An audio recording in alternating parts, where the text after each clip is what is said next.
Je suis pas vraiment un mec des animés de saison. J'en regarde forcément quelques-uns, comme la majorité des fans d'animés, mais c'est toujours un peu quelque chose que je place au second plan par rapport aux séries déjà terminées. Déjà parce que, logiquement, ce sont des animés qui ont déjà une réputation dans le milieu, et que je peux donc déjà savoir un peu à l'avance où est-ce que je peux placer la série sur l'échelle de l'intérêt artistique, échelle qui n'existe que dans ma tête. Mais aussi parce que, personnellement, j'accorde pas mal d'importance aux conclusions des histoires que je suis. Parce qu'on peut tergiverser autant qu'on veut sur ce qu'une œuvre essaye de dire ou de faire, tant qu'on n'a pas le fin mot de l'histoire, tant qu'on n'a pas définitivement dit au revoir ou adieu au personnage qu'on a suivi pendant une heure ou des dizaines d'heures, on ne peut pas se faire un avis définitif. Tout simplement parce que tant qu'on n'en est pas arrivé là, chaque œuvre a la possibilité de prendre une direction totalement imprévisible. Direction qui peut potentiellement nous faire revoir notre jugement, voire même totalement changer notre manière d'appréhender ce que l'on regarde. Et vous l'aurez compris, je suis pas giga subtil. Aujourd'hui, on va justement parler d'une série qui rentre totalement dans cette catégorie. Aujourd'hui, on va parler de Vinland Saga, plus particulièrement de la saison 2, même si on va un peu passer sur la saison 1 aussi, mais bref, vous allez voir. Ah oui, je préviens, même si c'est évident, mais le spoil, ça va être le dernier de mes soucis aujourd'hui.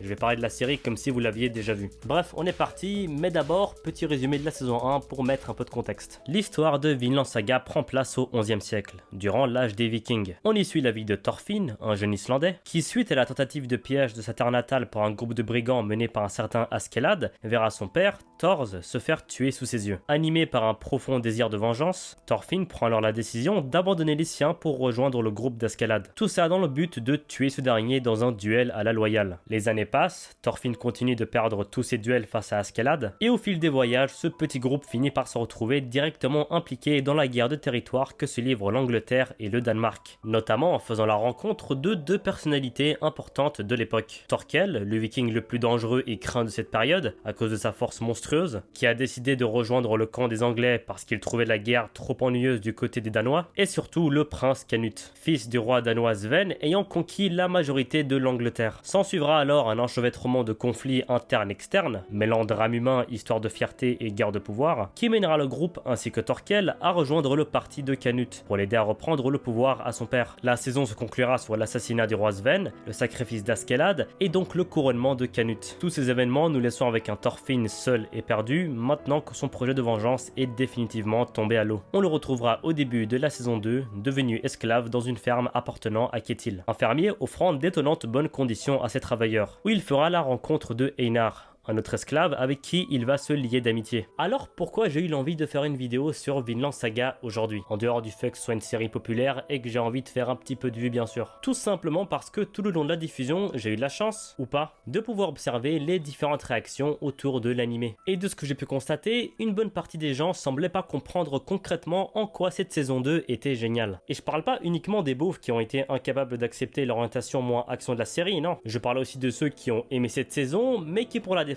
ne disent pas grand chose d'autre que le développement de Thorfinn est incroyable. Et je comprends, il n'y a pas tout le monde qui a envie de se casser la tête comme moi. Donc je vais tenter de vous expliquer point par point en quoi les choix entrepris dans cette saison 2 sont super intéressants. Tout d'abord, on a l'originalité dans le choix du changement de ton. Vinland Saga s'est défini dès les premiers épisodes de la saison 1, plus ou moins comme un récit de type Rise and Fall, littéralement montée et chute. Pour expliquer rapidement le schéma du Rise and Fall, c'est le genre d'histoire où l'on suit un ou des personnages monter et gravir les échelons dans un environnement ou un domaine moralement discutable, et donc logiquement en commettant eux-mêmes des actes pas très éthiques, jusqu'au moment où les conséquences de toutes ces exactions leur reviennent directement à la figure. On a plein d'exemples connus dans ce genre, Scarface, Les Affranchis, Breaking Bad, et pour les animés on a des trucs comme Death Note, ou dans un style plus proche de Vinland Saga, la série d'OAV Kenshin le chapitre de la mémoire. Dans le cas de Vinland, l'environnement en question, c'est donc la société viking en elle-même, qui place l'honneur et la fierté du guerrier devant tout le reste. Et ce qui ressort le plus souvent dans ce type de récit, c'est qu'ils ont un rapport assez spécifique à la violence. En général, voilà ce qui se passe. On a un personnage qui commet un premier acte d'ultra-violence, comme un meurtre, et par la suite, on le verra répéter ce genre d'action,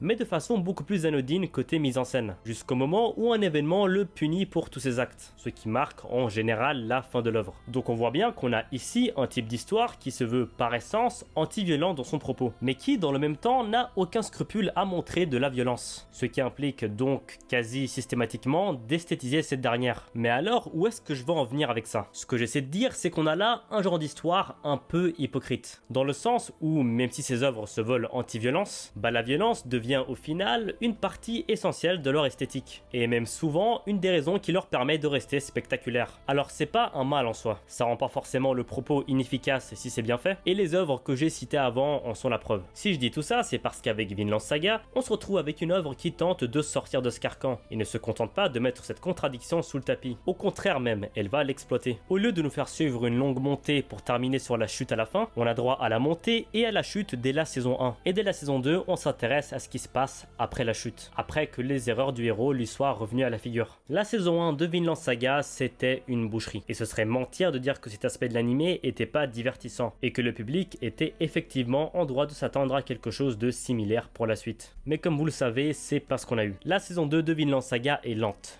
plus posé en termes de rythme et nettement plus avare en termes d'action. Mais le truc, c'est qu'il faut comprendre que tout ça a un sens. De la même manière que Thorfinn doit se reconstruire après avoir perdu sa raison de vivre, l'œuvre doit elle-même prendre son temps pour reprendre une direction après avoir détruit l'un des principaux moteurs de son intrigue, à savoir la vengeance de son héros. C'est pas tous les jours qu'une série fait des choix aussi radicaux, donc c'est normal que ce soit un peu déroutant. Mais honnêtement, le virage est super bien effectué. L'histoire nous met bien plus intensément dans la peau de Thorfinn. Cette sensation de vide qu'il ressent en errant sans réel but, elle est justement transmise au spectateur par le biais de ce rythme moins intense. Mais sans pour autant qu'on ait l'impression que rien ne se passe. Parce qu'à côté de ça, on découvre de nouveaux personnages, une nouvelle partie de la société, et évidemment on a en parallèle toute l'intrigue autour des conquêtes de Canute. Et personnellement, je trouve que ce parti pris fait du bien. L'anime me rappelle un peu ce que produisent ou produisaient des artistes comme Urasawa ou Oshii, c'est-à-dire des œuvres qui délaissent un peu le côté exubérant de la japanime ou du manga pour amener un style d'écriture plus sobre. Ceux qui courent plus autant les rues dernièrement. Non pas que je pense que ça doit forcément devenir un standard dans la japanime ou le manga, mais c'est plus souvent qu'on a ça et c'est cool. Je pense notamment à l'écriture de la relation Thorfinn-Einar qui tape vraiment juste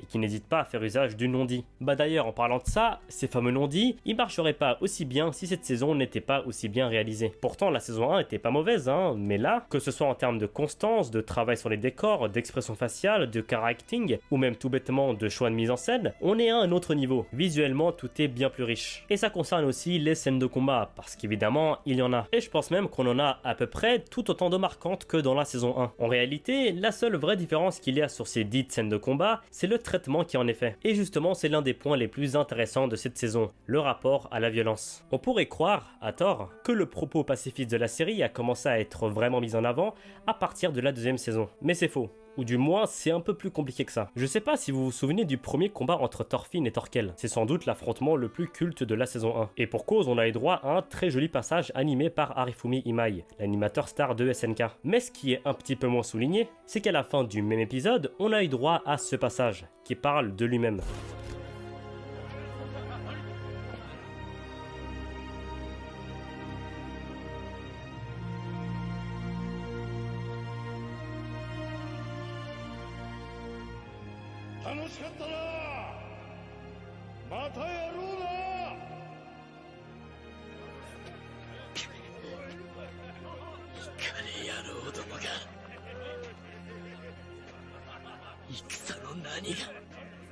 Le rapport à la violence était déjà le cœur du personnage de Thorfinn. Donc la raison pour laquelle on a l'impression que cet aspect de l'œuvre est beaucoup plus central dans cette saison 2, c'est parce que la série a réussi le tour de force de complètement changer la place de la violence dans son récit. Et c'est notamment grâce au fait qu'elle n'est plus aussi gratuite, malgré le fait qu'elle soit toujours aussi efficace visuellement. Ce qui illustre le mieux ça, c'est certainement le personnage de Thorgil. Concrètement, on peut dire que c'est un Thorkel 2.0. Pourtant, les scènes où il commet le même genre de massacre nous paraissent beaucoup plus choquantes que lorsque c'était Thorkel. Et ça, c'est justement grâce au choix d'être beaucoup moins porté sur le combat dans cette saison. On a beaucoup plus cette sensation que chaque mort a du sens, ce qui encore une fois nous permet de bien mieux nous identifier à Thorfinn, qui se rend enfin compte de tout le mal qu'il a pu faire. Ce qui nous paraissait normal, voire attrayant dans un premier temps, ne l'est désormais plus autant. Et vous en connaissez beaucoup, vous, des œuvres comme ça, qui sont jusqu'au boutistes dans leur démarche au point de volontairement devenir moins divertissants? Il y en a, mais pas beaucoup, et ça force le respect. Mais bref, maintenant qu'on a établi ça, qu'est-ce qu'on peut ajouter en fait? La série amène son propos pacifique d'une manière osée et peu commune, mais et après? Une fois qu'on l'a compris, qu'est-ce que l'auteur en fait? Parce que c'est bien beau de dire que la violence c'est mal, mais une fois que le message est passé clairement, parce qu'il est passé clairement assez tôt dans cette saison, et que ton héros a acquis cette sagesse, tu peux pas te contenter de répéter ça jusqu'à la fin. Moi-même, je me suis fait la réflexion après le sublime épisode 9, où Thorfinn prend la décision de devenir pacifiste. Qu'est-ce qu'il y a à dire de plus? Et on a la réponse à cette question quelques épisodes plus tard. Quand pour défendre Arneid, une autre esclave de la ferme, et son mari, Thorfinn prend la décision de briser son serment de non-violence. Alors que bon sang, à la fin de l'épisode 9, on nous avait bien fait comprendre que c'était quelque chose de profond, que c'était pas dit dans le vent, que ce serment naïf a un sens.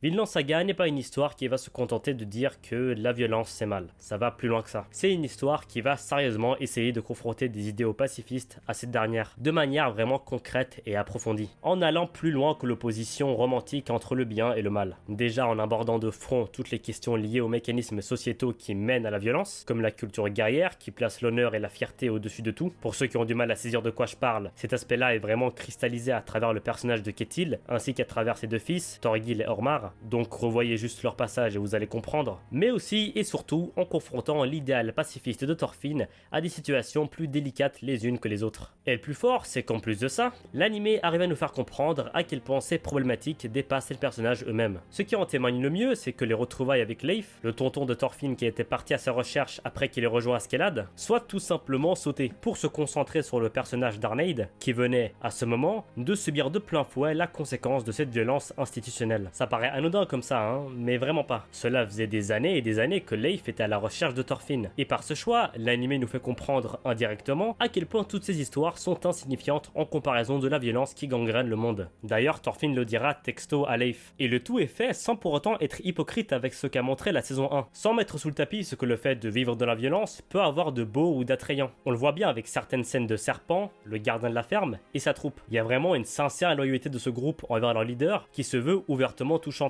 Ce point-là reviendra d'ailleurs en fin de saison avec Canute. Mais avant, j'aimerais un petit peu m'attarder sur Serpent. À votre avis, pourquoi est-ce que dès sa première apparition, on a eu un parallèle direct entre lui et Askeladd? Alors qu'en soi, il n'a pas vraiment la même relation vis-à-vis de Thorfinn. Il est pas du tout là pour le remplacer. C'est tout bêtement parce qu'il incarne la même chose qu'Askeladd dans la saison 1. Dans les deux cas, ce sont des espèces d'anomalies grises au milieu de tous ces personnages aux convictions radicales, d'un côté comme de l'autre. Des guerriers conscients de tout le mal et la tragédie qu'ils engendrent, mais qui font le choix de s'en accommoder. Ils acceptent d'être un rouage de tout cet engrenage. Et c'est bien pour ça qu'ils sont tout autant capables d'aider les héros que de s'opposer à eux, parce qu'on ne sait jamais vraiment exactement ce qu'ils pensent. Et c'est aussi en partie pour ça qu'ils dégagent autant de charisme, parce qu'ils ont cette espèce de détachement, mais qui tourne pas non plus à la froideur robotique. Ils sont simplement désabusés. D'habitude, j'aime pas trop utiliser les mots des auteurs eux-mêmes, parce que je préfère faire ma propre analyse tout seul. Mais là, je trouve que ça appuie vraiment ce que je dis, par rapport à l'aspect volontairement imprévisible de ces personnages. アシュラッドがトルフィンのことをどう思っているのか、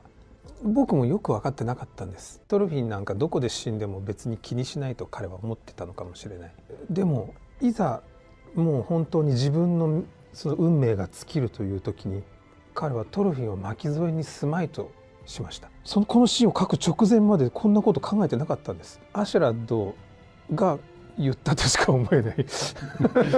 C'est quand même assez particulier cette manière qu'il a de parler de son propre personnage comme s'il l'avait pas écrit lui-même. Mais je pense que c'est aussi une des raisons qui a fait qu'il a marqué autant de gens. Et d'ailleurs, pour le reprendre un peu sur cette fin de saison 1 justement, on voit que cet aspect désabusé, dans le cas d'Askeladd spécifiquement, est poussé à un autre stade. Juste avant de mourir, Askeladd a à la fois permis à Canute de devenir roi, et donc de pouvoir poursuivre des ambitions de conquête, mais a aussi poussé Thorfinn à suivre la voie pacifiste de son père, comme s'il lui-même ne savait pas exactement ce qu'était la bonne chose à faire, et qu'il voulait que l'un des deux trouve la réponse. C'était vraiment un personnage complexe et tangible. Et tout ça est cristallisé dans la conclusion de cette saison 2, avec la réunion entre Thorfinn et Canute. Leur confrontation est vraiment super intéressante, parce que les deux personnages ont énormément changé, mais ont quand même gardé quelque chose de l'époque où ils se côtoyaient.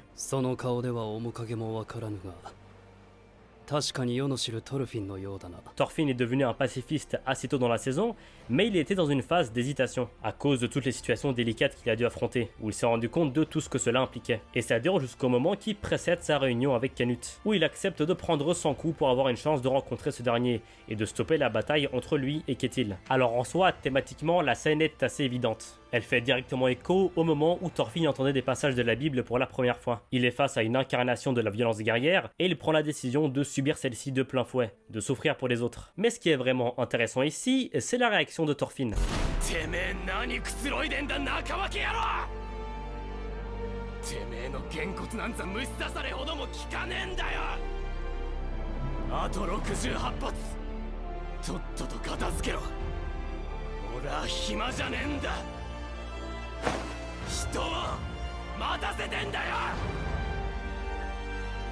De la colère est née de son pacifisme. Une colère qui ressemble à celle de quand il était guerrier, avec des provocations et tout le reste. Ce qui fait d'ailleurs aussi écho au fameux leitmotiv de cette saison, sur le fait de lutter pour le vrai combat. Et pour Canute, c'est dans l'autre sens. Ses méthodes et son degré de scrupule ont totalement changé, il est prêt à tuer pour atteindre son objectif de construire un monde de paix, mais c'est parce que justement, il est aussi profondément sensible et empathique qu'avant, à un degré presque insensé et qui choque Thorfinn lui-même. Et au milieu de ce gros conflit idéologique, on a Einar qui se plaint de ne pas pouvoir vivre simplement. Vraiment, tous les points de vue importants sont traités. Mais le truc le plus surprenant dans tout ça, c'est comment cette confrontation se conclut. Alors qu'on pouvait facilement s'imaginer que Canute deviendrait l'antagoniste ultime de Thorfinn, au final, il y a un vrai respect et même une sympathie qui est restée intacte entre eux. Ils ont chacun compris le point de vue de l'autre et aucun n'a eu la prétention de dire que la voie choisie par l'autre est vide de sens. Au contraire même, on voit bien que ça influencera les deux pour la suite. Et c'est là qu'on voit toute l'intelligence dans l'écriture de Yukimura. Parce qu'avec cette confrontation, au lieu de conclure quoi que ce soit, il a ouvert la série à tout un nouvel horizon de possibilités, en termes de scénario, mais surtout en termes de traitement thématique.